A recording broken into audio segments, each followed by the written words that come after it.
Hello and welcome to a second panel of rock stars. I am thrilled to be introducing the stellar group of women who have done such amazing work that they're going to be talking about our topic, which is threats to institutions, legal culture, and racial and economic justice. And I can't imagine a better array of luminaries to talk about that. Let's start with some very brief introductions, and then each of our panelists will speak for about 15 minutes, and then we'll open it up to questions. Starting now with Suzette Malveaux, who's the Roger D. Groot Professor of Law at Washington and Lee School of Law, previously taught at University of Colorado and Catholic University and University of Alabama. I was just telling Suzette that perhaps the thing that impresses me most is that she represented the plaintiffs in the famous Walmart litigation, and the class action litigation went all the way up to the US Supreme Court. Very exciting plaintiffs' work in the class action field, so thrilled to have you. Then we have Torey Dolan, who's the assistant professor of law at University of Wisconsin School of Law. Her work is at the intersection of federal Indian law and election law. She focuses on tribal nations, democracy, and American Indian self-determination. And you too have worked on cases in both federal and tribal courts. Yes. Very cool. Then we have Catherine Powell, who's a Eunice Hunton Carter Distinguished Research Scholar and Professor of Law at Fordham University School of Law, who is a leading expert on human rights and equality theory, worked in both the Obama and Biden administrations, and is currently doing work on the digital economy and its intersection with law. So welcome. And last but certainly not least, we have Chinmayi Arun, who is a research scholar in law and executive director of the Information Society Project at Yale, where she also got her LLM and JSD degrees. She's also affiliated with the Berkman Klein Center at Harvard and has done work at the UN as well, and is working on social media and artificial intelligence and its intersection with law. So, very interesting panel. We'll start with Professor Malveaux. Thank you. Do I take that? My timer started.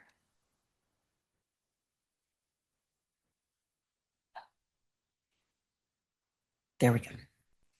Okay, thank you so much. It's a real pleasure to be here. I just want to start off by thanking Penny so much for the invitation. I'm one of those people who does not say no to Penny, so I'm so honored to be here. Thank you to Jack Balkin for this very helpful framework to be thinking about some of the most important issues that we are facing. And thank you to Mario for the Ubuntu reference, right? And that reminder, so that sort of anchors me nicely. I want to start off, I'm sort of situated in the civil procedure world. And as you know, the Supreme Court is poised to make one of the most important decisions of the term, and that is looking at the constitutionality of the Birthright Citizenship Executive Order. And as the court is considering the substantive question, many of us, proceduralists, myself included, are really grappling with and trying to understand the remedial decision that was made by the court in Trump v. Casa. So I'm going to talk about that decision and sort of look at that and say, what can that tell us about constitutional rot, and focus on the threat to the judiciary.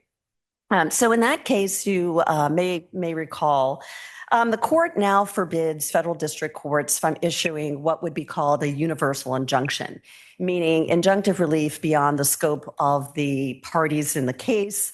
The case itself, it's a 6-3 decision, but it's actually a rather complicated one. In addition to that majority opinion, you've got 3 concurrences and 2 dissents, and so it's a lot to sort of wrap your mind around. Having said that, the court held that universal injunctions or injunctions beyond the scope of the parties to a case are no longer allowed per the Judiciary Act of 1789.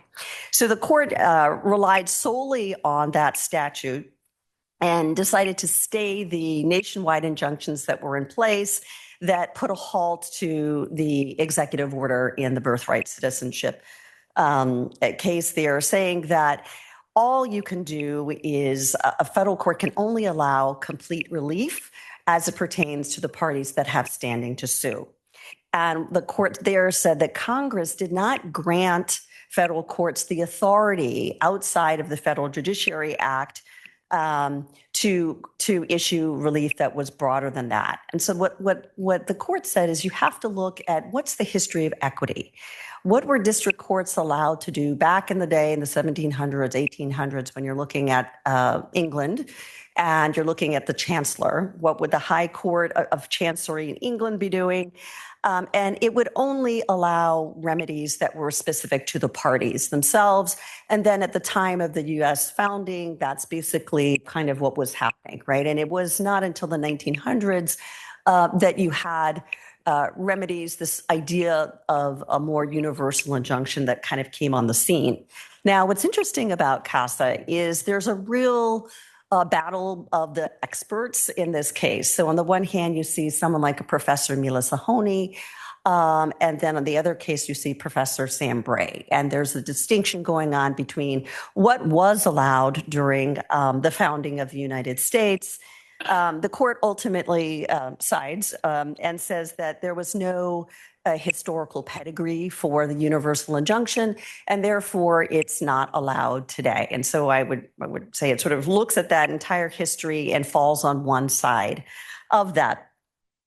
So you can have a nationwide or universal injunction that benefits non-parties, but only if that benefit is incidental to them. So a big question that many proceduralists are grappling with is what's the impact of this case? As I mentioned, Professor Sahoni, she's written an excellent article that actually tells us what does CASA say? What does it do and not do? And what she says is this is not actually a reset between the federal courts and the executive branch. That what's introduced in the case are these different types of tensions or interpretive vacuums that we need to figure out and that we have to sort out, and that will take time. But she does kind of offer a lifeline and says that post-CASA, that the federal district courts are still in a position to issue systemic injunctive relief in certain categories. So this might make us think that maybe there's not constitutional rot here. Maybe there's something, we've got this lifeline. How serious is this case? You'll hear a little bit more. I'll talk about the majority and concurrence and the dissents and how they very much would probably fall on the side of this is constitutional rot, if not a crisis. So what are some of those lifelines? Some of the lifelines you can look at post-CASA. Federal district courts are still able to issue complete relief that has been left undefined. So the lower courts still have discretion to do that, so long as you have standing and the benefits to non-parties are incidental. Another carve-out is universal relief under the vacatur, right? Under the APA, the Administrative Procedure Act, district courts can still award universal vacatur of a federal agency rule or conduct that is considered illegal. So that's still quite possible. The modern class action. So there's a lot of debate going on around this idea, the injunctive relief class action under Rule 23b2. But so long as there's rigorous analysis at the class certification stage, CASA seems to greenlight and say that class actions are still a viable way of moving forward and checking executive overreach. Another area that CASA leaves alone is the idea of standing. So associational standing or third-party standing, meaning that an organization can continue to represent the interest of the unidentified members of the organization, or that a state itself can represent the interest of its citizens or of its residents. And then finally, CASA itself is statutory, right? So it's limited that way. It is not a constitutional law case. And so to the extent that Congress wanted to amend the Judiciary Act of 1789, it could. There are also other statutes that would enable the district courts to issue systemic wide relief when stopping executive overreach under CASA. So having said that, we have this variety of tools in our toolbox that allow the federal courts to still issue systemic injunctive relief in the face of executive overreach. Having said that, I think that there is a lot to suggest that you have constitutional rot here that comes out of the CASA decision. So, for example, one thing one might argue when you look at CASA that it really is selective originalism going on here, right? That if you look at what did Mila Sahoni say versus what did Sam Bray say, there are arguments on both sides when we think about what is the history of equity tell us what is allowed. The courts in the United States in terms of equity have for a long time issued broad relief for centuries, really. And so you have a debate going on over what is required, right, by originalism. And there's an argument here that maybe the court is sort of cherry picking the cases and sides that sort of becomes outcome determinative. You could also say, I mean, if you look at CASA, there is definitely, it's a statutory case, as I mentioned. It doesn't really touch the Constitution. I would sort of signal, if you look at Thomas's concurrence, there's definitely some warnings in terms of what might be afoot. He's the only person in his concurrence that says, hey, there's a serious constitutional question here.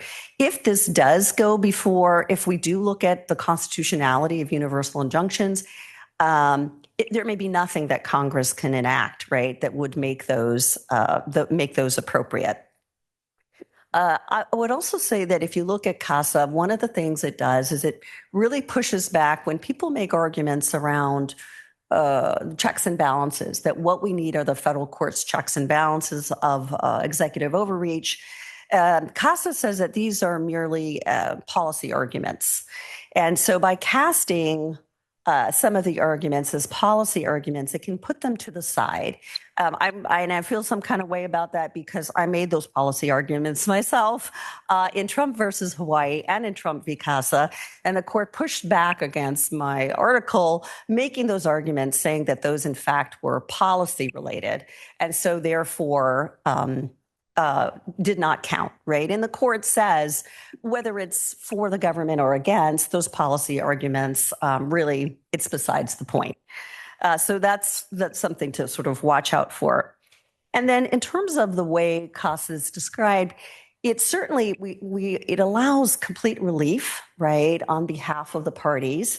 But it signals that complete relief, a court can give complete relief to parties that have standing to sue, but that's not required, right? That this is a ceiling, it's not a mandate, it's not a guarantee, and any kind of benefit to non-parties, again, is incidental.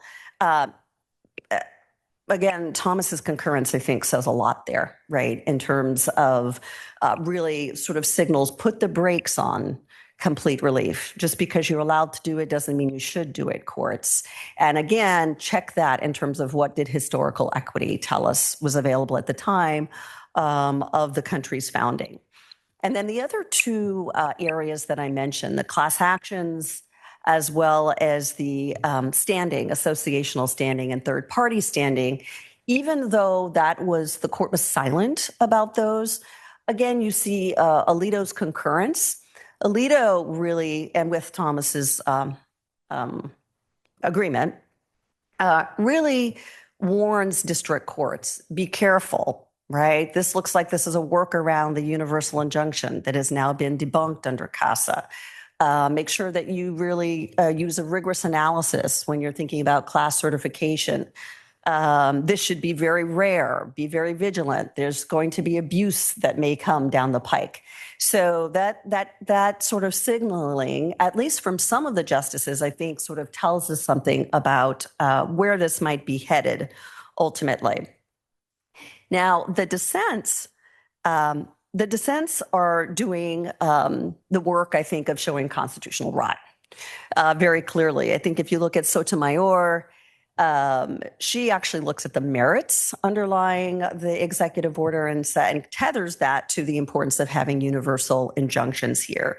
And says to strip the courts of power under these circumstances, when you have an executive order so illegal, is a grave and unsupported diminution of judicial power, right? And she says, I am not going to be complicit in this. We certainly have checks and balances in terms of you can correct district courts on appeal when you think about abuse of discretion standard. And even though the class action is being hailed as the solution to this moment, because Sotomayor herself greenlighted and said to the plaintiffs, you might want to go get a class action after this. Even she says that that's cumbersome. It's not an ideal alternative for a variety of reasons, right? So she really calls into question. She says, rule of law is a precept of our democracy that will only endure if those brave enough in every branch fight for its survival. And she says, today, the court has abdicated that role or that responsibility. Now, Justice Jackson goes even further in her dissent, and she stands alone in that dissent. But she does a really, I think, beautiful job of recognizing the power and the function, the role of the courts under the Constitution. And so she reminds us that the court's decision to allow the executive to violate the Constitution, and I'm quoting her here, with respect to anyone who's not yet sued, is an existential threat to the rule of law. So she's clearly, to me, saying not only are we talking about constitutional rot, but this is an example of constitutional crisis that is going on here. And that the courts, she reminds us that the courts have the power, they have the job to say what the law is and to enforce it, right? And that this is an abdication of that responsibility. And she talks about some of the dangerous consequences and basically says that now what we have in place is a zone of lawlessness has been created, that we have two-tier system of justice, one available for those who are plaintiffs, right, who have the resources and the power, can get a lawyer, and then you have the non-parties, those who are not parties, the poor, the uneducated, the unpopular, those who can't lawyer up. And that now what's happening is that we're treating constitutional rights as entitlements, right? Something you have to earn, something you have to sue, something you have to pursue, and not just the default that everyone has. So we have this kind of perverse reverse burden shifting. Oh, shoot. So I'll be wrapping up. So Justice Jackson tells us, I thought this is quite profound. She not only dissents, but she says, with deep disillusionment, I dissent. And so that's a really powerful kind of gut-wrenching moment.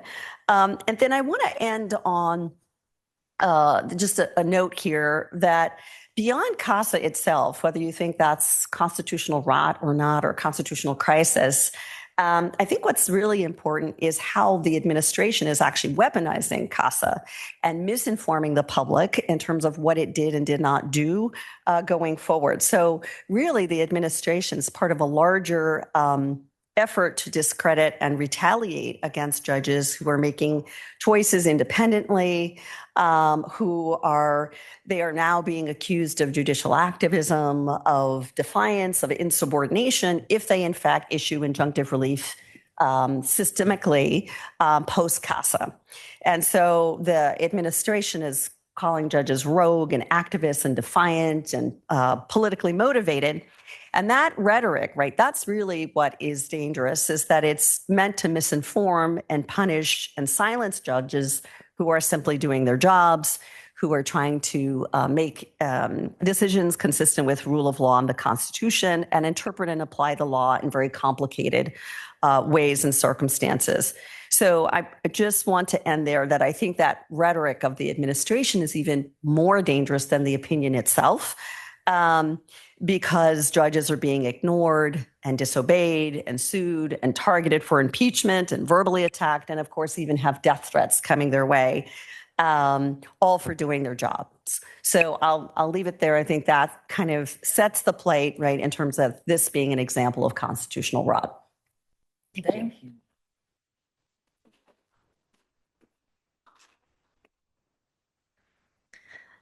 Thank you. I'm really honored to be part of this esteemed panel and take part in today's conversation with you all. As I've been reading Democracy and Dysfunction and Constitutional Crisis and Constitutional Rot and some of the other work of folks in this room, my mind kept wandering back to the Native American voters that I served in Arizona during my practice. With that, I want to approach Professor Balkin's work from the viewpoint of American Indian voters living on Indian reservations, particularly those experiencing severe and sustained erosion of their right to vote. The degradation of the right to vote has led to a phenomenon that I call constitutional disaffection. Ultimately, I argue that the vote is the mechanism by which citizens symbolically commit themselves to a constitutional future. With the continual undermining of the right to vote in a manner that disproportionately harms those that have always been on the fringes of our polity, those citizens become increasingly disaffected from the Constitution until they no longer see themselves in its future, amended or not. If this political disaffection reaches an intolerable high, this disaffection will move us from constitutional rot and may rise to the level of constitutional crisis. I myself am legally an Indian under the constitutional order. I'm a citizen of the Choctaw Nation of Oklahoma and a citizen of the United States. From 2019 to 2023, I worked as an attorney and advocate for Native American voters, largely those living on the 20 reservations in the state of Arizona. When it comes to the Constitution, we that are legally Indian stand in layered and contradictory positions of being citizen and colonized. We exist in a relationship with the Constitution as its citizens, but also outside of it as citizens as tribal nations. Thus, this relationship is complex and precarious at best. Certainly, the oral arguments at the Supreme Court in the birthright citizenship case illustrates that. Indians are subject to congressional plenary power under the Constitution, through which we have been subject to forcible removal, dispossession, forcible assimilation in boarding schools, a military draft prior to Indian citizenship, and more. On top of all that, the constant violation of Indian treaties that should be the supreme law of the land under Article 6 has always been a stinging hypocrisy. My own Choctaw ancestors studied American law to negotiate better treaty terms, only to have them violated anyways. Understandably, messages of patriotism and civic duty hardly convince American Indian voters. Instead, messages of survival and refusal to acquiesce are much more persuasive. Thus, for many American Indians, their relationship to the Constitution, if it exists, is fragile, and the right to vote is the vulnerable tether holding that relationship together. Voting is the most personal way that we express our relationship to popular sovereignty and thereby the Constitution itself. I'd argue that this is plainly evident and affirmed by the Constitution, given the number of amendments that touch the subject of voting. It is one of the few ways the common citizen gets to participate in the constitutional ordering through republicanism. Professor Sandy Levinson is right that there are many undemocratic features of the United States Constitution. But if anything in the document expresses higher aspirations for a more Republican and more democratic form of government, I see it in the numerous amendments that expand voting. These aspirations are then captured in the Voting Rights Act, once heralded by the Supreme Court in Katzenbach versus Morgan as an example of congruence and proportionality under the enforcement clauses of the 14th and 15th Amendment. The Voting Rights Act changed many parts of this country for the better. As Justice Elena Kagan described the Voting Rights Act in her dissent in Brnovich versus Democratic National Committee, the Voting Rights Act represents the best of America because it demonstrates our capacity for change, and the worst of America because it continues to be needed. From the perspective of marginalized voters in Indian country, I cannot help but think that one of the most destructive forces in the relationship between the people and the Constitution has been the United States Supreme Court. In Crawford versus Marion, the Supreme Court upheld Indiana's voter identification law. Despite the court recognizing that voting was a fundamental right under the 14th Amendment, facially neutral legislation would be subject to a balancing standard as opposed to strict scrutiny, even if such legislation has a questionable factual foundation and a discriminatory impact. In Shelby County versus Holder, the Supreme Court struck down the Voting Rights Act Section 4 formula that determined which states and jurisdictions were subject to the Act's pre-clearance regime before changing a rule or policy. Arizona, one of the formerly covered jurisdictions, used the post-Shelby landscape to pass election laws and policies that knowingly impacted minority communities to prevent them from voting. In 2021, in the Arizona redistricting cycle, the chairwoman of the Arizona Independent Redistricting Commission stated, quote, "We are the first commission that didn't have pre-clearance. So our approach to the Voting Rights Act was entirely our interpretation of what that law means. I did not believe that on the congressional level that it was the right thing to continue to have the Native Americans drive the shape of the state." The maps adopted led to a retrogression in Native American voting power in Arizona at the congressional level, which was only possible because of Shelby County. That same year, the decision in Branovich versus Democratic National Committee was issued where the court evaluated claims against Arizona's post-Shelby laws under the Constitution and Section 2 of the Voting Rights Act. There, once again, the court diminished the efficacy of the Voting Rights Act and raised the bar for viable Section 2 claims by stacking factors in favor of the state legislature and against the voters. Then there are the other election-related cases. We know Buckley versus Vallejo and Citizens United versus FEC entrenched money in politics by entangling political spending with political speech, thus aggrandizing the role of oligarchy in American politics, which is a topic that Professor Balkin has highlighted as a source of constitutional strain in his letters to Professor Levinson. The court also struck state-led efforts to get money out of politics in Arizona Free Enterprise Club versus Bennett, finding unconstitutional a public funds matching scheme that ensured that publicly funded candidates could compete with those privately funded. In the Intertribal Council of Arizona versus Arizona, the court upheld Arizona's documentary proof of citizenship requirement in registering to vote for state election, which has now led to a bifurcated ballot system. Citizens that meet the national requirements to register to vote but fail to prove citizenship according to state standards are given a federal-only ballot and are excluded from voting in state elections. Of course, there is Bush v. Gore and emergency orders from the shadow docket by which the court puts its thumbs on the scales of elections. And of course, since the court's decision in City of Bernie versus Flores, the Supreme Court has secured itself as the final arbiter of constitutional interpretation. Perhaps none of these decisions on their own are egregious enough to warrant fear to the degree that I have it. But even if minor in isolation, I can't help but worry that democracy faces the threat of death by 1,000 cuts. As a boots on the ground advocate, with each Supreme Court action, I watch Native American voters grow apathetic about the substantive and symbolic value of their vote. Even if this is not evident of a democratic death, the growing disaffection between voters and the government was worrying.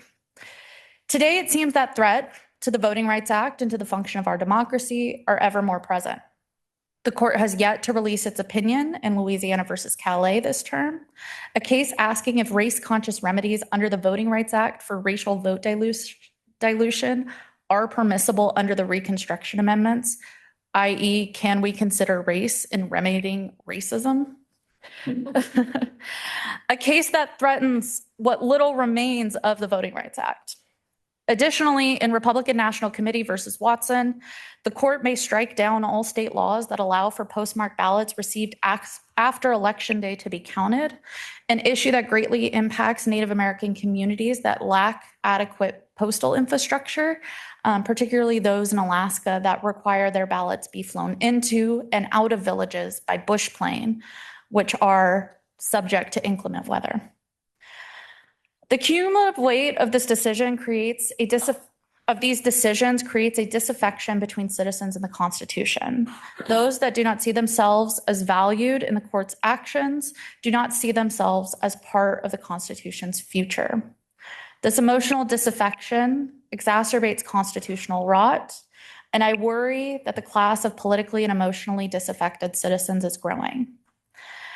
This moment we find ourselves in, be it a moment of constitutional crisis or aggravated constitutional rot, has regularly left me at a loss for words, which is a terrible state to be in as a pre-tenure scholar. In moments where I can't find my own words, I turn to the words of others. With that, I want to quote Frederick Douglass in his 4th of July speech. Quote, "I hold that every citizen has the right to form an opinion about the Constitution and to propagate that opinion, and to use all honorable means to make that opinion the prevailing one. Without this right, the liberty of an American citizen would be as insecure as that of a Frenchman." Like Douglas, despite the many flaws and contradictions of America, it is the ability to hope and strive for better that keeps it going. I believe that the right to vote is the linchpin to this hope and must be restored and secured for the future, be it through the Voting Rights Act or something else. And I didn't come with a solution to constitutional crisis or constitutional rot, so I'll leave that to Professor Balkin and others.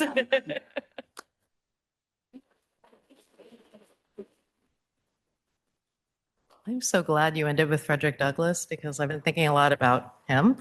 I want to start by echoing my gratitude to Penny for being included today, to my co-panelists from whom I'm already learning so much, and especially to Jack Balkin, who, as I mentioned to him 2 weeks ago in New Haven, pictured here with Chinmayi, literally has blown my mind.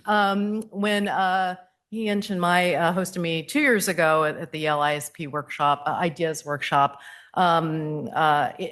Just the first comment out of the gate that Jack mentioned blew my mind. It forced me to rework my entire project. 2 years later, that article is the most recent article that I published, How AI Reinforces Caste. And so I'm just so grateful, really. And included that in the con law schmooze that Mark Graber hosted last year. Not only that, but when Jack moved into tech law, it gave me courage to begin to dip my toes into the digital space as a scholar, as a teacher, as a practitioner, as a primarily rooted in con law, human rights, and equality. Today, I'm going to talk about my new project, working title, We the People in a Digital Age, about AI federalism. And it's really this year's anniversary of the 250-year anniversary of the Declaration that's prompted me to imagine what would a declaration look like today in a digital age. And, in the State of the Union address, Trump talked about the upcoming anniversary, this July 4th, thinking again of Frederick Douglass's speech. But as with so much of his focus on history, on 1776, on Make America Great Again, on some imagined past, he's not really showing us the way for the future. So then what's wrong with this picture? Of course, the nation was founded on the promise that all men are created equal, and has never lived up to that promise, from the stillborn, from the original sin of slavery to the stillborn promise of the Equal Protection Clause of the 14th Amendment. Equality remains not only elusive, but increasingly under attack, though with the birthright citizenship clause case, perhaps that part of the Equal Protection Clause will live to see another day. Further, AI creates and amplifies inequality, even as constitutional and statutory protections are increasingly under attack writ large by the Supreme Court and through executive action. In my new project, We the People for a Digital Age, I'm using this year's anniversary of the 1776 Declaration as a springboard to call for we the people, in effect, to demand a new declaration, a new social contract, one that enables us to cast off the shackles of digital surveillance and algorithmic bias, even as we're experiencing backsliding in our constitutional democracy. My call for a declaration of independence for a digital age builds on my recent article that I mentioned, How AI Creates Caste. which argues that algorithmic discrimination is not just a bug, it's an essential feature of the surveillance system that powers our digital economy. Because this economy traffics in information, it monetizes through targeted advertising. It depends on knowing who we are, knowing our race, our gender, our protected characteristics, our caste. And given that this digital economy is inherently an information economy, it's driven by population-wide demographics and predictions, which algorithms can process and commodify at scale. As such, digital surveillance not only leads to individual harm, but also structural systemic harms when protected characteristics provide a basis for algorithmic bias within this economy. Yet existing law embeds two interrelated challenges. First, equality law faces the ongoing retrenchment of civil rights given the Supreme Court's focus on individual harm, formal equality, and colorblindness. Second, technology and data governance similarly foregrounds individual rights over relational social understandings. This creates a mismatch between, on the one hand, equality law's individualized harm approach, and on the other hand, data as quasi-capital built on datafied information gleaned through inherently relational society-wide characteristics.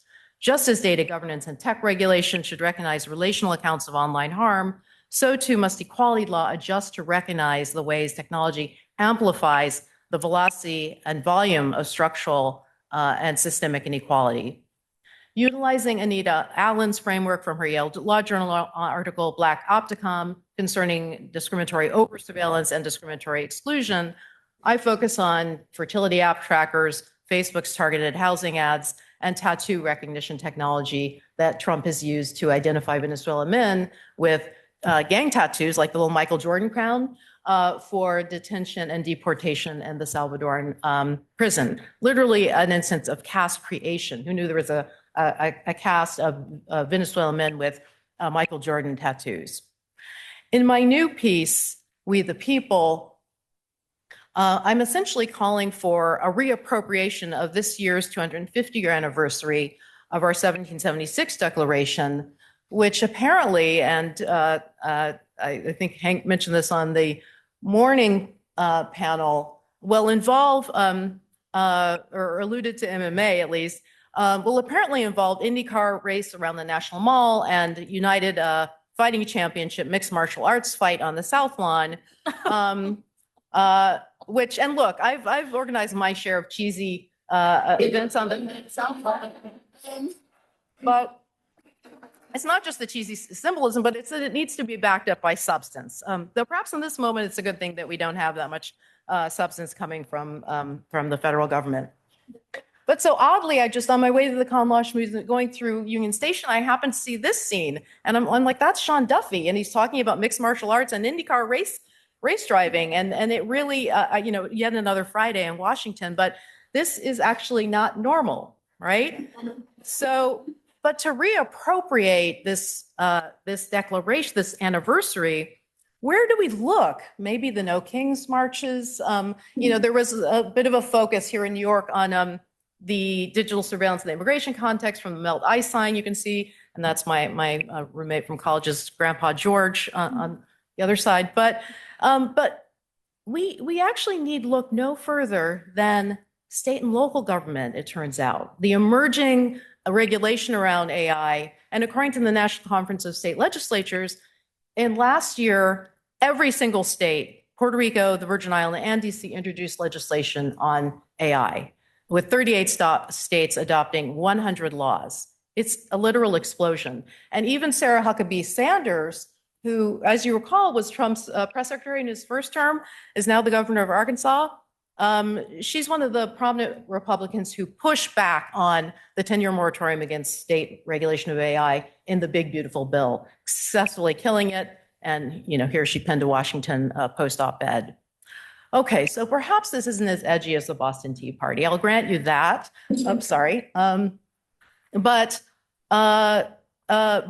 there's been, as I said, quite an explosion, not only aimed at equality and privacy, that concerns at the heart of my project, but also a range of, concerns around child safety, deep fakes, non-consensual porn, misinformation, censorship, and more. So just briefly, to place this in the context of the current debate, As you may have followed, I mean, there's been such just a flood of EOs, but Trump issued an EO initially revoking Biden's executive order on AI. And then, and as we mentioned in the big, beautiful bill, tried to put a moratorium, but that was killed in the Senate. And then in July, issued an EO preventing woke AI, whatever that means, but actually would prevent procurement and funding. And then this past December, finally, to lay out a national framework, which was he just unveiled a couple weeks ago. But the problem is that Republicans aren't too happy with this either. Oh, and I'm sorry, and just, you know, here are the restrictions on funding. These are actually some of the key components: setting up an AI litigation task force in the Justice Department to sue states based on, you know, Commerce Clause and preemption theories.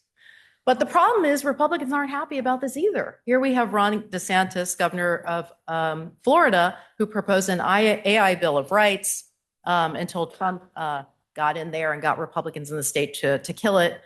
But interestingly, a range of Republican governors, lawmakers in state assemblies, such as in Texas and Florida, which have adopted AI regulation. And recall Texas and Florida that passed laws to ban censorship against conservative voices that went to the Supreme Court in the Moody versus Net Choice cases.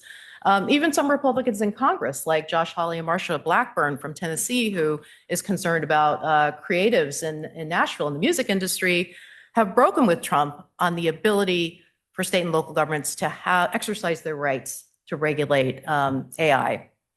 This fissure with Trump turns on intensely local matters: the impact of data centers on local economies, traditional health, safety, and police powers, such as child safety. But how state and localities become so active in the AI space and even defiant, opposing Trump? After all, Trump has infringed on Congress, on the courts, on state and localities before. So why is this different? We seem to be observing a convergence of interests, to use Derek Bell's phrase, between conservative libertarian states' rights, Republicans on the one hand, and progressive civil rights Democrats, the Bernie bros and the anti-capitalists on the other. Even as conservatives say they're concerned about child privacy and censorship of conservative voices, progressives are raising concerns about algorithmic bias, fertility tracking apps, and police and immigration surveillance, demonstrating the salience of linking universal privacy matters with more targeted equality concerns. State and local innovation are sites for this pushback, for both the universal experience we all have of digital surveillance and our erosion of privacy and personal autonomy, but also our more targeted experience of algorithmic bias, discriminatory surveillance affecting historically disadvantaged groups. Examining both the universal and the targeted harms of AI enables me to draw new insights from my earlier work on dialogic federalism, viewing federalism as a dialogue or dialogic process, and area scholarship through which I previously examined immigration and climate policy. A similar framework is apt in the AI context. Just as climate and sanctuary jurisdictions were innovation that reflected the conflict between state and local progressivism and federal conservatism during Trump's first term and today too, so too does state and local AI regulation illustrate a clash between in Trump's second term. However, the difference here is that it's less a clash between conservative feds and progressive states and localities, and more a clash between the president, who's anti-regulation and really anti-law, and state and localities, both conservative and progressives who want to regulate AI. But beyond taking a page from Christina Rodriguez's work, this piece was published in Balkanization, as well as the Yale Law Journal, in which she described the role of federalism as enabling overlapping political communities to work toward national integration while preserving governing spaces for disagreement. In my work, I'm explaining and defending the turn to lawmaking from below and above the nation state as a vehicle for addressing market failures in our national politics. And while my main focus is below the nation state, the sort of bottom-up polycentric lawmaking we're seeing that could sow the seeds and bubble up, to mix metaphors, in a democratic experimentalist fashion toward national innovation. A secondary theme is looking above the nation state at transnational norms, the EU, that are being borrowed and drawn in through state and local regulation. by incorporating lessons from the EU's experiment, both barring successes and failures. The EU isn't perfect either. We see what Anu Bradford calls the Brussels effect. Even as we're observing diffusion within the United States, the California effect is the first mover. I just learned from Chinmayi about the Silicon Valley effect from her work. More broadly, federalism conflicts call for alternative forms of normativity, particularly in this moment of constitutional decay, of constitutional rot, not only because the digital economy is inherently transnational, but also the vacuum of regulation at the federal level.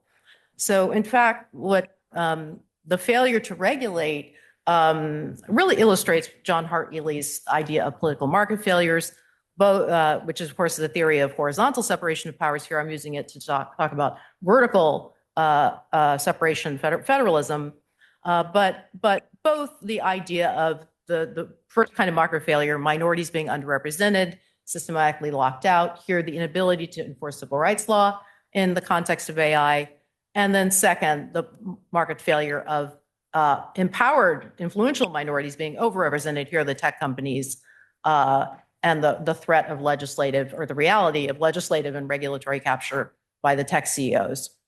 So rather than labeling good or progressive federalism and bad conservative federalism, I'm trying to use Ely to theorize a framework to be more consistent about when state and local AI regulation should be constitutional. In other words, when it's aimed at addressing either of these kinds of market failures. Jack Bell's interest convergence helps us explain both the presence of both kinds of political market failures, not only historically disadvantaged minorities, but also strong majorities of Americans, with the term techlash that emerged in 2018. Polling demonstrates both popular discontent with misinformation, lack of privacy over personal data privacy, worries about competition extremism in the political process. And while regulatory pushback crystallized earlier in the EU, we now see, starting with the emergence of ChatGPT in 2022, just within a couple years, California and Colorado emerging as the first states to regulate AI in 2024. All this has happened very quickly. So I'm just going to skip over Trump's AI national framework framed around the 4 Cs. But just to say, negotiations on this are ongoing. It may not pass, or it may be challenged as over tranching on states and localities. It's really aimed at preempting the innovation by states and localities. Let me end by noting that because of the convergence of interests between our universal experience of the panopticon of digital surveillance and the erosion of our privacy, and the more targeted experience of discriminatory surveillance, we see that federal efforts to roll back state and local AI regulation have been blocked, with even Republican states and localities defending their ability to regulate AI, staunching the constitutional rot in the tech space, potentially for the moment, and permitting state and localities to act as laboratories of experimentation where it's less costly, they can back more nimbly, and allow the federal government a range of experience from which to eventually draw on to replicate at scale. Thanks.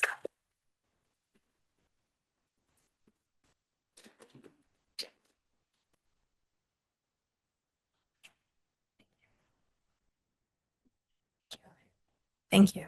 I want to begin by thanking Professor Andrews for including me among the speakers. I would have gladly attended the symposium because Jack was my doctoral supervisor, and all mistakes are still mine. But and I now work with him at the Information Society Project in anticipation of going on the market. So I am many kinds of grateful.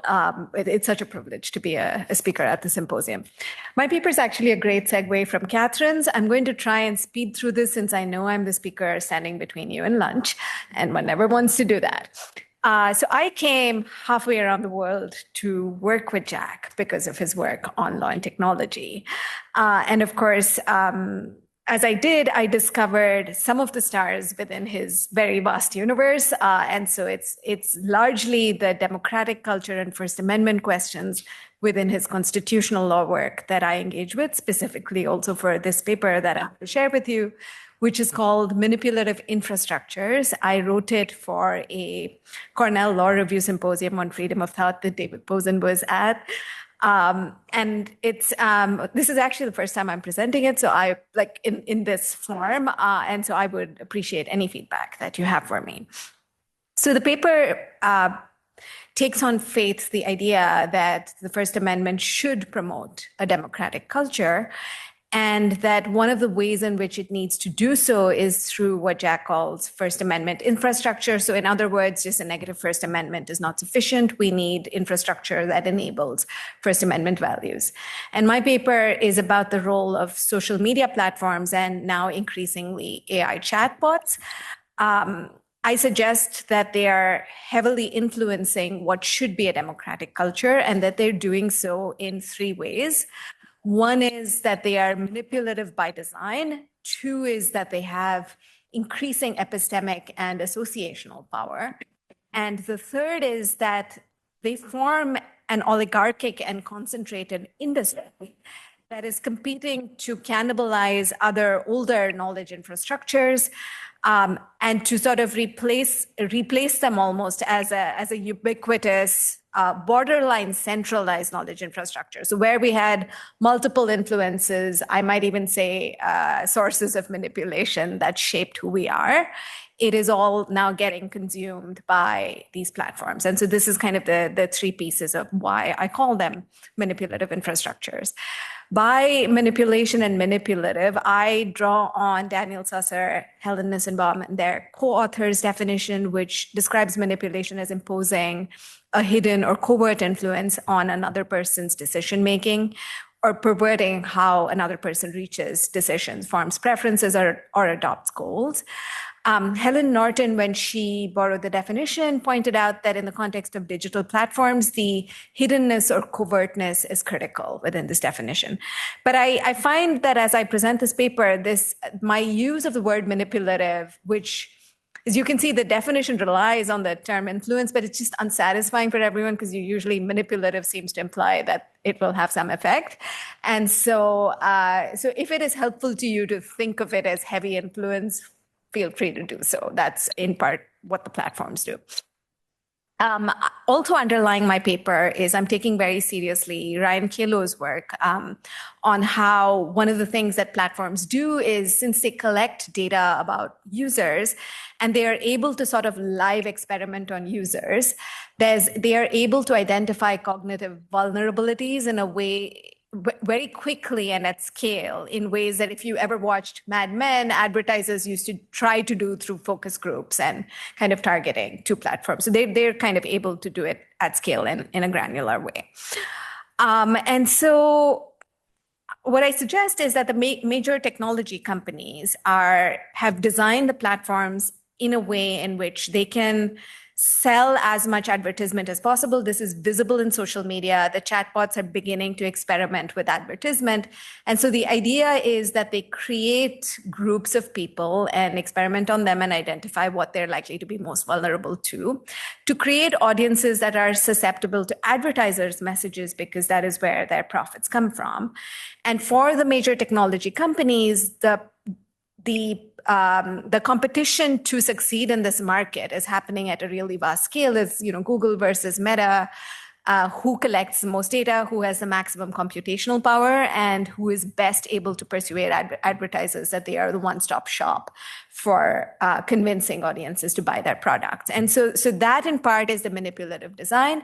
It might be designed that way because of the political economy of the industry, but the effect is a platform that other people can also use in this manner, which means that people that are trying to discriminate, people that are trying to incite some kind of harm, people that are trying to manipulate an election, think Cambridge Analytica, all of them now have access to this infrastructure that is extremely persuasive. So that is the manipulative design piece of this. By epistemic and associational power, what I'm talking about is two things. One is sort of a very enhanced version of the filter bubble question. The filter bubble, of course, assumes that we're all on the platform and that we're all surrounded by one kind of information and we are convinced by it. But I think that what researchers have found going forward is that you don't have to be on the platform all of the time to be influenced by what the platform privileges, because the platform also affects what media reports. Increasingly, newspapers are dependent on platforms for circulation of stories. Individual journalists are dependent on platforms for their stories going viral. And so they change what they choose to privilege versus what they choose to hide, depending on the platform's logics, which as I explained, are kind of advertisement and virality driven. And so where previously editors were deciding what news should be salient, now they're sort of deferring a little bit to what the platforms are likely to render salient. And again, there's a balance because Yochai Benkler, Hal Roberts, and Rob, whose last name I forget, Rob Ferris, had done a study in 2018 that found that the legacy media also needs to support a story for it to truly be taken seriously. But they also write in the book that that could change depending on time and place. And so as legacy media loses its epistemic power and defers to platforms and gets dependent on platforms, arguably the agenda setting shifts gradually, not immediately, to the platform. And so that's the epistemic power. By associational power, so this is the part that I had the most fun with. It has a little bit to do with what Catherine discussed earlier, the caste creation, the grouping of people. And so platforms decide which groups of people are shown the same information, and they decide which groups of people are suggested to each other as friends. And by doing so, again, they shape which associations we belong to without us noticing. And one of the ways in which they do it is, I like to use, if some of you've read Althusser's interpellation, I'm reminded of it. So it's kind of, you hail someone by a certain identity and, they can lean into it by responding. And so I was reminded of it because I was born a Hindu, and, many of my cousins and my friends are on social media are Hindu. And so from time to time, I'll see what to me is a bizarre advertisement for a Hindu festival that I consider aggressive and would never opt into. Now, because I look at it and I'm like, I barely spend 2 seconds on it, I'm not shown a follow-up. But if I was shown something that was nostalgic for me, something that reminded me of my grandmother when I was 5 years old, I might watch it. And now I'm opting into this identity a little further. I'm just beginning to read Walter Lippmann and his idea of how associations shape which part of our identity we lean into more versus less. And by associational power, I'm suggesting that platforms do shape which identity we lean into, and that maybe affects polarization a little bit. And the last piece, which I'm going to do faster because I don't think that this is intuitive for us, is that platforms are increasingly becoming infrastructure, which means that especially the younger generations are leaning more and more on ChatGPT and on social media a little bit for news. But if you look at the statistics, again, under 25, more people are getting news from social media versus less. And so generationally, we find that platforms' infrastructural role is likely growing as the news industry is being threatened and as possibly universities are being threatened. And so I suggest that also influences the degree to which platforms' manipulativeness becomes significant. Because if it was just something that we were using for 15 minutes in the morning and then going and acquiring other influences and engaging in other associational communities that shaped our identity, then this wouldn't matter as much. But I'm suggesting that infrastructural role means that it is beginning to matter more and more each year. Thank you.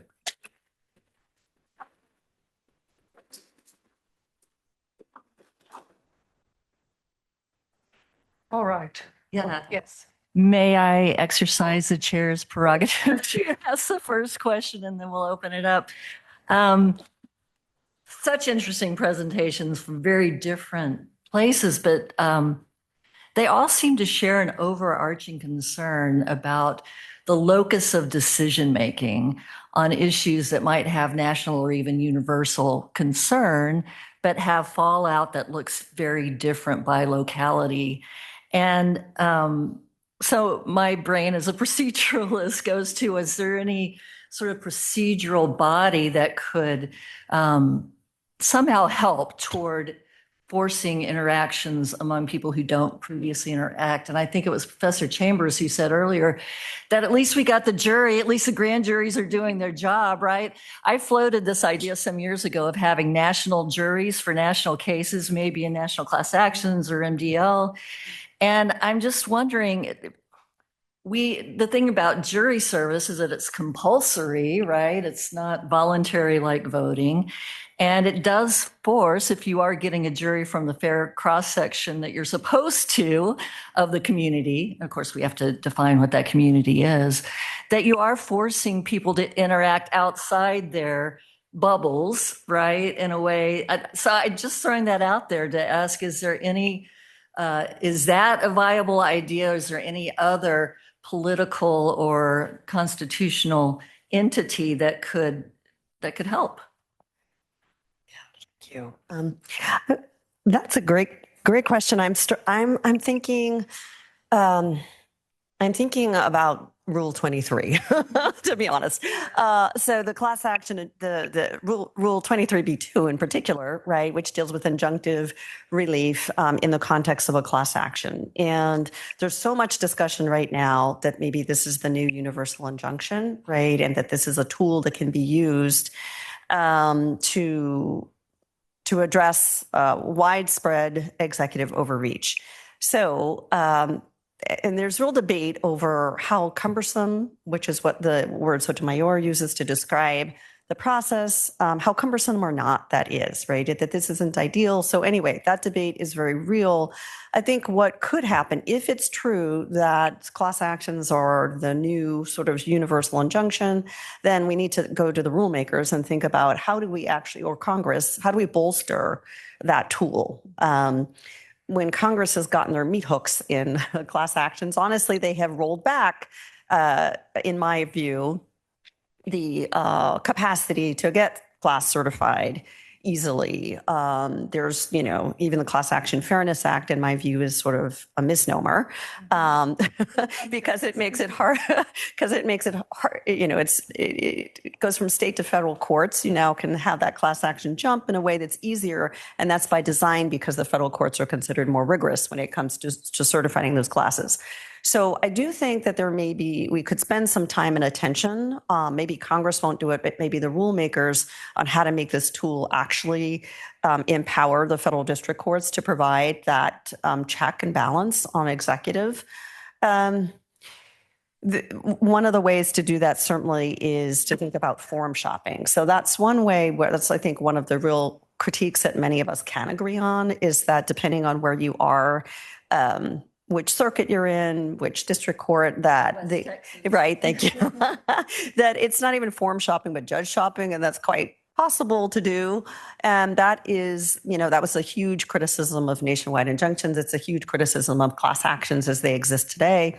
So to the extent that you're trying to address that caste creation, right, the idea of different people getting different types of justice depending on where you are in the country, I do think some effort around how do we limit this forum shopping and maybe make that more uniform. So whatever jurisdiction you're in, when you do try to get a case certified nationwide universal injunctive relief, that there is some fairness, right? And that there is some consistency across the board. So that might be a place, and there have been proposals for sure around that, but that might be a place where we could start if it turns out that class actions are the new way of getting at what CASA took away.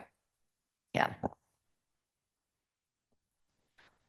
I have a very unsophisticated idea, which is I think we need to bring back constituent forums. So in particular, I'm thinking of the Pechanga Band of Luiseno Indians in Southern California, and their government is a direct democracy. And so any piece of legislation is taken to a general membership meeting. Anybody who shows up gets to talk, gets to debate. And it's that process that they pass legislation. And so when I think about republicanism under the constitutional order, I think of just how dismayed I am with the fact that it's hard to get constituent forums, particularly for congressional representatives. And often, I've moved around the country a bit. And when I was living in Arizona, the form of constituent forum that we had were telephone town halls, right? So we're not in the room together as constituents looking at our representative, in kind of a adversarial posture, which I think, is part of the heart of representative government that we need to kind of revive, because right now it's really only the every other congressman will do a constituent forum. They'll tailor questions, or they'll leave early, or they'll do it on CNN because they have higher aspirations. And I also think we need those forums to determine what the popular will is, because I think doing everything through very carefully cultivated studies and surveys is also having a distorting effect. And so I think we got to go old school and like yell at people in a room again. Yes. I'll just be really brief in saying that, the jury is this really leveling space. That last summer, just a few blocks from here, I think I got excused a couple times as I was like teaching con law, and then finally I had to go and just sit there.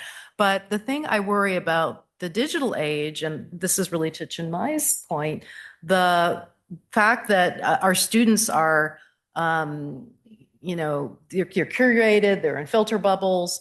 I was drawn to the digital, thinking about tech law, working in the Obama NSC during Arab Spring, when naively I thought, activists were using, it was the Twitter revolution, right? Activists were organizing, they were documenting, they were going out and filming online, and across the Middle East and North Africa, we're in conversation with each other.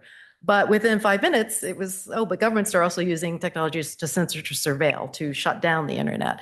And returning to academia, teaching virtual digital natives, my son is a virtual digital native as well, began to realize I need to learn something about this.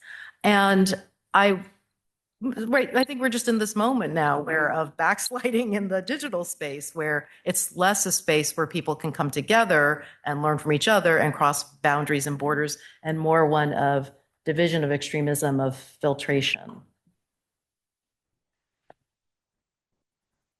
Thank you. That's such a great question. I'm thinking about it just now, and so this is off the top of my head answer. I think that I would look for two kinds of institutionalization. Online people have proposed things like middleware, which would kind of curate which people are grouped together differently. But I think that that's also been critiqued correctly by saying that the sort of the most slick forms of middleware are likely to be advertisement driven, because that would just more money equals kind of a better experience. But I think it would be interesting to see what kind of public institutions could be developed online. Like Ethan Zuckerman has this idea of there should be a sort of a public media kind of public platform. So, I think that kind of thinking to me is important, because there are some kinds of association that can only be formed online, and why leave those to capitalism?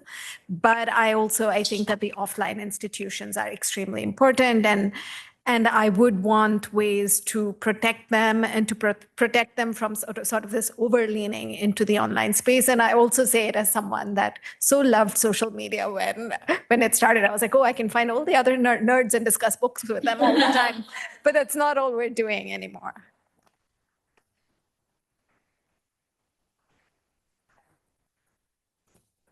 This question is only for Catherine, for everybody, but it strikes me there's a huge difference between focusing on AI and focusing on general issue of surveillance and platforms. That AI, if you actually believe either the doomsayers or the prophets, will change the very nature of our world, and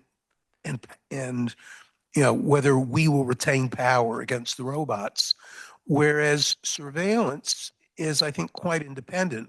If you mention students who are reluctant to say things because they fear that somebody is taping them or will send out a message, I think that's quite independent of AI. And so it's just kind of for clarification. Thank you for that. Actually, it's something I've been struggling with, in addition to the fact that not everyone agrees on, what we mean by AI. There's also just a bleeding over of pre-AI technologies. Algorithms and data crunching that regulators like in California began to regulate, that now apply to AI facial recognition. That's pre-AI, but now it's amplified by AI. If students are filmed at a protest, that can then feed into AI. It can be amplified through AI. So I'm using it as a hook because it is very of the moment. This federalism debate is all about AI, but you're right that there is a bit of a blurring of the boundary in terms of the definition. Hey, Rebecca Zitlow, University of Toledo. It's great I've just loved this entire panel. And I wanted to, I see an overarching theme, I think I see one, about the importance of decentralization. So federalism, federal district courts, and I wonder if you all could comment on that. And I also think it's something that we should be thinking about as we think about sort of how to respond. We're at the solution that Terry said, we don't have at this point. But I was talking with Kim. I know, obviously we're all thinking about Hungary. And I was talking about Kim this morning. She was talking about the importance of the vote in the rural areas in Hungary and reaching out to them, and that made the difference. And so. That wasn't a question, but a comment. Do anybody want to respond? Yeah, I mean, I'll certainly comment. So part of the reason why I brought up Arizona Free Enterprise Club versus Bennett is because that's an example where the people in Arizona tried to get money out of politics through a popular referendum, and it was undercut by the Supreme Court. And so in simultaneously doing that, they undermined both the national democracy and the role of money in politics nationally, but also it undermined federalism because it was a popular referendum passed by the people, and it was intended to, rebalance things in the local democracy, and the court kind of swooped in and undercut that. And so additionally, on the judicial front, that's something that goes on repeatedly in Arizona, is that people band together to put these popular referendums on the ballot, and then they're challenged by the state Supreme Court, and the Supreme Court will strike them down for a variety of reasons, such as violating the single subject rule. And so in the federalism conversation, Arizona is kind of one of those examples where it's like, okay, where do we turn? Because things are failing on multiple fronts and at multiple levels. I don't know if I have a solution to that. Can I jump in on that too? Just very, on decentralization, I think about two different examples. One is the Mamdani campaign and the way in which he reached out to multiple communities on multiple platforms. And at one point last year, when I was sort of like, can he be elected? My son was like, and we were having this conversation about, I was like, maybe he needs to give a speech on Israel, like sort of Obama's Philadelphia speech on race because of the Jeremiah Wright flap. And my son's like, Mom, that's not going to work. Like he's got to do TikTok. He's got to do this. He's got to do that. And so then I reached out to a friend from the Obama administration who is an early supporter of Mamdani actually, and broke from kind of the mainstream Democratic Party. And I said, what do you think, Patrick? Maybe Mamdani should give a Philadelphia speech, but my son says that's not going to work. And Patrick texts back, Miles is right. Because it's these diffuse communities that need to be targeted through social media. The other example is just Kamala Harris and how, she had 100 days and it was impossible, but there was just not the kind of outreach to Black and Latino men in Harlem, much less, thinking about Philadelphia. And Van Jones funded his own grassroots campaign to basically pay Black men to reach out to other Black men, just basically saying, jobs, not jails. Let's just keep it simple, not like middle class economy or whatever it was. But there's just a way when you scale that up from Mamdani to the national level, I just don't, it's just hard to get your head around. Tiny. Sorry, I love that. And I'm actually reminded of a story that someone told me about there's a network of blogs, I forget their name, but these were the people that were involved with organizing for Arab Spring. And I think of that because the story was always told as a social media campaign success, but I ended up at dinner with someone that headed it and was a longtime member of the community. And he told me that that was actually only one place where they organized. And they were always aware that it was fragile, and the organizing, even though many of them were in exile, of course, but they were talking to each other on other fora. And they were mindful of the fact that this is only one place to build community and that it is fragile.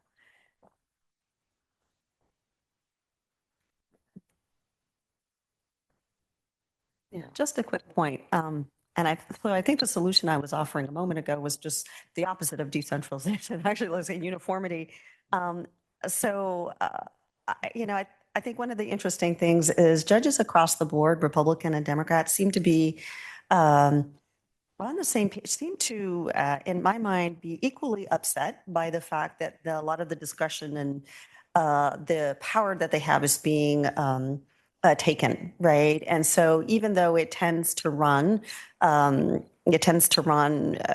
differently depending on what jurisdiction you're in terms of class certification, I do think that the assault on judges in general is having an effect across the board, where judges are sort of agreeing, whatever you think, whatever party you're part of, that the delegitimization of the judicial review process and of judges in particular is highly problematic. So maybe maybe there's something there that is not decentralization, is actually sort of coming together that is important. Yeah, so I was going to pick up on the constituent forum idea and maybe suggest something that goes even before that. There was a documentary called Join or Die, which is really encouraging as a way to better support our democracy, not necessarily in a forum where people might have disagreements or there's already advocacy, et cetera, but just being in person with people doing something, whether it's bowling, whether it's bocce ball, or just something like that. Maybe that goes back to the earlier comment, but that was one thing that I thought about. I'll take the last question from David and then. Thank you.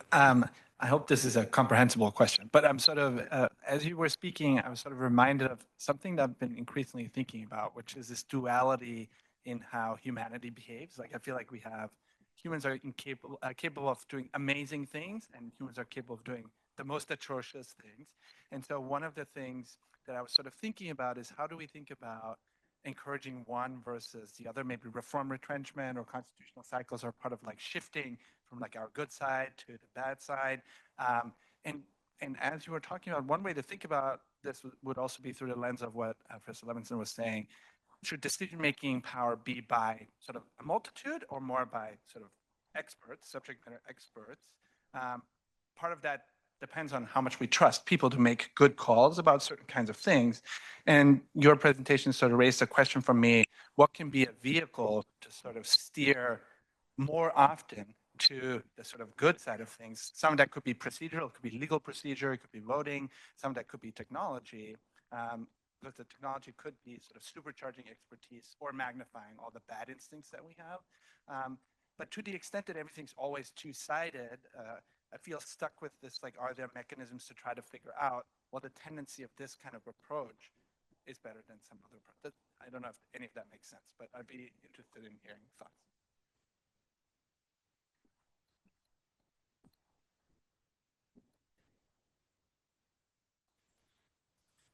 Yeah. So to the comment about places together, I think that's absolutely true. There's a lot of sociologists that find that society is increasingly losing third spaces, which are, spaces for people to gather and convene, and, that isn't cost dependent. And I think in particular too, this lack of third space is having a bigger and bigger effect on children. I was talking to a colleague the other day about laser tag, and I was like, when was the last time you saw a laser tag place? They're falling out of fashion, right? And I think about when I was 13 and my parents would drop me off at the movies or all these other places where I could get a taste of independence. And so I think similarly, we have a lack of civic third spaces where we can convene as community and just exist as a political body. And so then that also gets to the point of solutions. How do you balance the worst of human nature with the best? And I think one of the problems in American history, American political culture has, from my perspective, and this is a very indigenous perspective, but the role of individualism. So from a Choctaw worldview, good and bad exists in everything. And the goal in our lives is to live in harmony. And when things get out of balance, to rebalance things. But with that, things rise and die with the collective because we don't exist as unitary individuals. We exist in the context of the community and the relations that we're in. And so similarly, when I think of American politics, there's not really a space where we have that ethic. And now it's devolved to the point where we have a high degree of skepticism of those who aren't in immediate relation to us. And so I think the climate crisis is kind of a prime example of how this individualist thinking will imperil us in the long term. But I think if there's more opportunities to convene people and demonstrate that there are aspects of being in the American political body that are collective interests, and restoring the sense of collectivity, at least in some social, cultural, or political spaces, then perhaps that'll increase the appetite for these things. And so with that, I think of the very, very grassroots political movements, like movements against data centers or community movements against police surveillance. There are all kinds of issues that do not fall on partisan lines that folks can get behind once consciousness is raised. And so I think we need to do more conscious raising about the collective interests that we all have.